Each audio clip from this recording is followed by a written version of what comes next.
Hey, my Love is Blind fans, welcome back to the channel. And yeah, we got the drama and it's piping hot for this new season.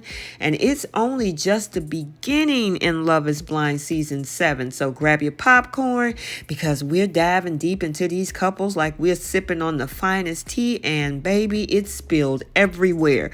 We've got love triangles, grand romantic gestures, and enough twists and turns to make you question if anyone is really finding love or just a lot of mess. So without any further ado, I'm going to go ahead and dive deep into Love is Blind season 7 and our couples from episode 1 through 6.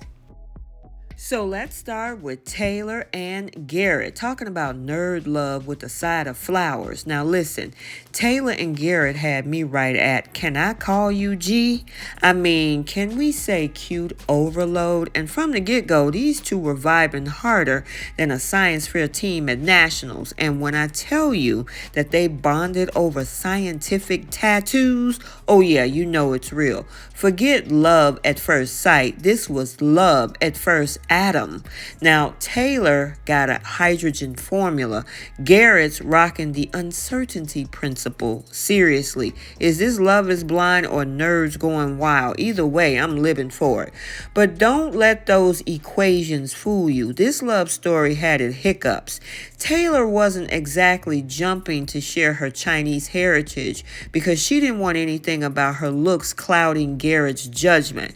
Talk about calculated, but Garrett, bless his little nerdy heart, was a bit thrown off by the hesitation. Now, after a little bit of heart-to-heart, though, they made it through and sealed their chemistry, pun intended, and cue the grand proposal with Garrett dropping some serious romantic science.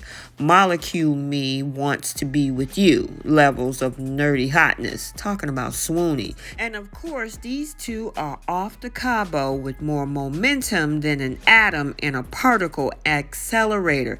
They are doing exceptionally well. I mean, they did have their little moments, but they were able to talk through them. And honestly, I think they got a lot of chemistry going on, as we saw on the honeymoon in Cabo. So we got to keep an eye on these two, but they're ranking high on my couples that looking like they're going to stay together for a while. Here's my other favorite couple, Ashley and Tyler, talking about vulnerable vibes in the hot tub. So, yeah, we got Ashley and Tyler, our tear-filled couple who are giving all the feels. I mean, Tyler started off a little shaky, military man with the side of nerves, trying not to get in his own way. But then Ashley, with that honey-smooth voice and calming energy, swooped in and melted those nerves like butter. And guess what? That boy opened up. And when a man breaks out of the I'm wearing my heart on the sleeve line in the pods, you know he hit gold. And listen, it only got better. Tyler had me in my feelings when he told Ashley all about his childhood struggles, talking about cue the waterworks. These two connected over everything from their breakfast making skills to their shared faith. And just like that, we have boyfriend and girlfriend status. Tyler's birthday came with balloons, cake, and a side of I love you, and talking about crying right alongside of them. That was me. The proposal, picture perfect, of course. Their physical chemistry when they finally met, fire. They couldn't stop grinning, couldn't stop touching, and let's say they had the kind of cheeks hurting from smile energy that makes you believe love might just actually be blind after all. And they got even steamier in Cabo as well. I mean, these two seem to be really solid. They're vibing. They even felt comfortable sleeping together, and yeah, I'm loving these two. They are getting high marks from me as well as being one of those couples who's going to stay together. So now let's talk about Nick and Hannah. Talking about smooth operator gets his girl, but barely. Oh, Nick and Hannah, where do we start? This couple was a roller coaster, and honey, I'm still a little dizzy.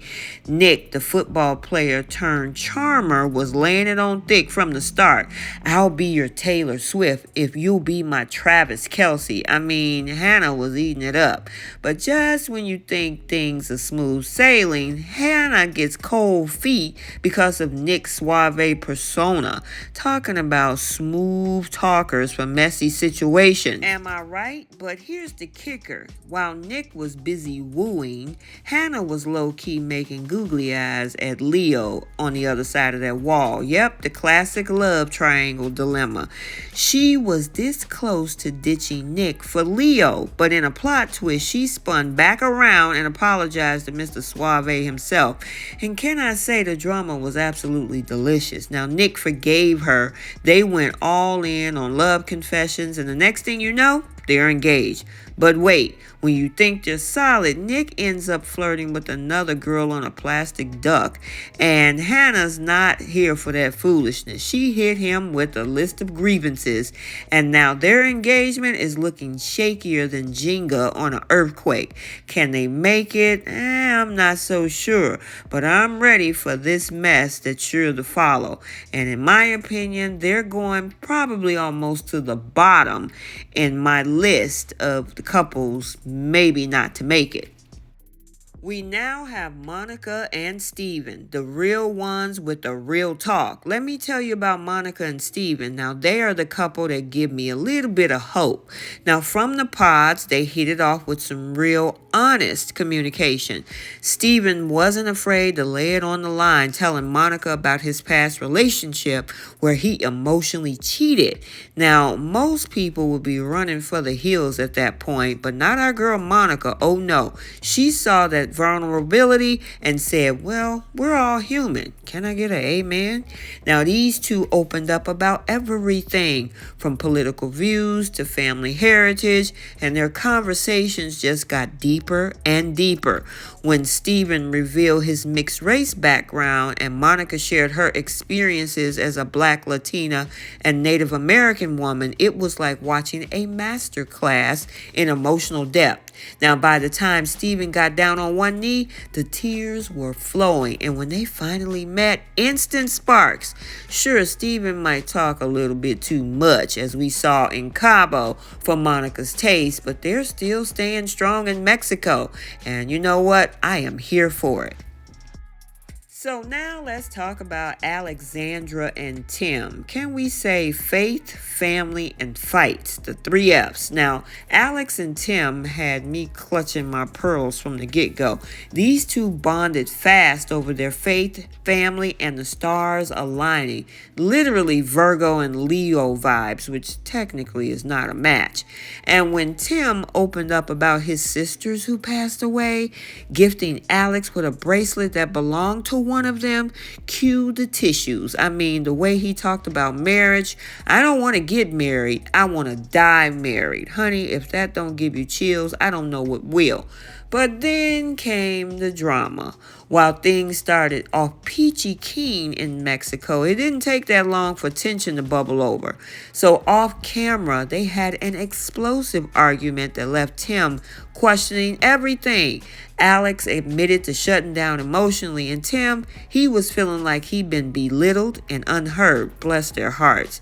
They managed to hash it out with some teary apologies and promises to communicate better, but I do sense a few cracks in this relationship foundation. Well, maybe, but only time will tell if these two will make it to the altar. We now got Marissa and Ramsay's. Can we say the quote-unquote, let's make this a throuple? Oh, Marissa, bless your heart, girl. Ramsay's thought that he was stepping into the pods with a clear head. But nope, Marissa had him all tangled up in a love triangle faster than you could say throuple. Now, Ramsay's, who is all about breaking gender stereotypes and leaning away from toxic masculinity, according to him, connected with Marissa in a way that felt like fate. But she wasn't done, honey. Enter Bowden, the Marine with the heart of gold. Yep, Marissa was living for the drama. But in the end, it was Ramsay's who won her heart with his emotional intelligence and that killer line about hating the movie Elf. Honestly, it was a neck and neck there for a while, but after a heart-to-heart about gender roles and Marissa's law career aspirations, Ramsay sealed the deal, even wrote her a love letter. Is it 1842? And yeah, she was swooning. They're definitely, I guess, one of the couples to watch this season. I'm wondering, with them going against the grain with the gender roles, is this something that could work for them? But I guess we have to continue to watch. And last but not least, Leo and Britney. You talking about awkward Love is Blind moments galore. Now, Leo and Britney were the definition of, shall we say, cringe. Leo was stuck between two women, bubbly Britney and headstrong Hannah, and couldn't seem to make up his mind. Britney wasn't about to play second fiddle, and when Leo finally chose her, the reveal was more awkward than a middle school dance. Now, Britney wasn't ready for quote unquote I love you, and that scene where they were sitting on that couch, as much as he was trying to lay her back, she kept getting up. Yeah, that whole interaction felt forced, like Leo was auditioning for a rom-com that nobody asked for. These two, however, weren't picked by the producers to continue their journey, and honestly, can we say good riddance? But however, I did find out that they did have a separate trip alone for the two of them away from the other couples, but weeks later, they called off their engagement. So there we have our 6 couples as we saw everything break down from episode 1 through 6. And yeah, I'm curious to see what's next as they meet the families, try on their wedding gowns and their tuxedos, and if they all make it to the altar to say whether love is blind or not. Okay, so there you have it, the whirlwind of Love is Blind Season 7, Episode 1 through 6 so far. I mean, with every couple taking leaps of faith and dodging drama grenades, this season is already shaping up to be an all-timer. Will they make it to the altar, or will these love stories come crashing down before the final I do? We gotta stay tuned because it's only gonna get messier from here. Make sure you like, comment, and subscribe. Turn on your notifications so you're notified every time a video is posted. And until the next one, we'll see you all soon. Bye, guys.